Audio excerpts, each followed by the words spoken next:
પાટણ નગરપાલિકાના ભ્રષ્ટ અને ભ્રષ્ટાચારી સત્તાધીશોના કારણે પાટણ નગરપાલિકાના વોર્ડ નંબર 11માં આવેલ રામનગર હરિપુરા પરામાં ભૂગર્ભ ગટરના ગંદા પાણી અને વરસાદી પાણી છેલ્લા 6 મહિનાથી અડધો કિલોમીટર જેટલા જાહેર રસ્તામાં પાણી ભરાઈ જવા પામ્યા છે, જેના કારણે આ વિસ્તારમાં રહેતા 250 થી 300 મકાનોના રહીશોના ગંદા પાણીમાંથી પસાર થવું પડે છે.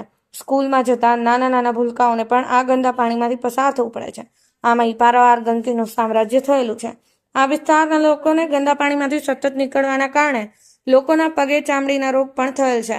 પાણી રામનગર વિસ્તારના હરિપુરા વિસ્તારના લોકોએ કોંગ્રેસના તમામ આગેવાનોએ અને કાર્યકરોએ સાથે મળી ગંદા પાણીમાં ઉતરી થાળી વલણ વગાડી પાટણ નગરપાલિકાના ભ્રષ્ટ અને ભ્રષ્ટાચારી શાસકોને જગાડવાનો પ્રયત્ન કર્યો છે.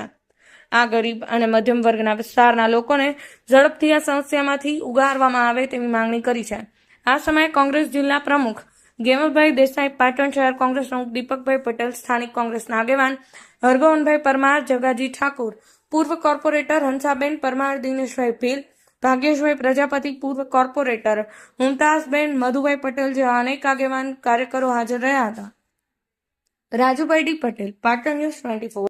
પાટણ નગરપાલિકાના ભ્રષ્ટ અને ભ્રષ્ટાચારી સત્તાધીશોના વહીવટના કારણે આજે પ્રમુખનો વિસ્તાર એવો વોર્ડ નંબર 11માં હરિપુરા વિસ્તારમાં ભૂગર્ભ ગટરના પાણી ઘણા સમયથી ઉભરાય છે અને ઘણા સમય ઉભરાવાના કારણે અત્યારે છેલ્લા 6 મહિનાથી આ વિસ્તારમાં પાણી ભૂગર્ભ ગટરનું ગંદુ અને પાછું વરસાદી પાણી બંને ભેગું થઈ અને અડધા કિલોમીટર જેટલા રસ્તામાં પાણી ભરાઈ રહ્યા, જેના કારણે અહીંયા આવતા જતા વિદ્યાર્થીઓને, બાળકોને, નાના બાળકો ભૂલકાઓ સ્કૂલે જાય તો એમને પણ તકલીફ પડે છે. અને અહીંયા જે 250 થી 300 મકાનો આવેલા છે ગરીબ અને મધ્યમ વર્ગના, એ ગરીબ અને મધ્યમ વર્ગના બાળકોને પણ અને પરિવારોને પણ અહીંયા ગંદા પાણીમાંથી પસાર થવું પડે છે, જેના કારણે પગની ચામડીની સમસ્યા થઈ છે. તો ખરેખર આ સત્તાધીશો જાગે એ માટે થઈ અને સ્થાનિક પ્રજાએ થાળી વેલણ વગાડી, એની સાથે કોંગ્રેસના તમામ આગેવાન અને કાર્યકરોએ પણ થાળી વેલણ વગાડી અને આ ભ્રષ્ટ અને ભ્રષ્ટાચારી સત્તાધીશોને જગાડવાનો પ્રયત્ન કરી અને આ વિસ્તારમાંથી આ ગંદકી દૂર થાય તે માટેનો એક અનોખો પ્રયોગ કરવામાં આવ્યો છે.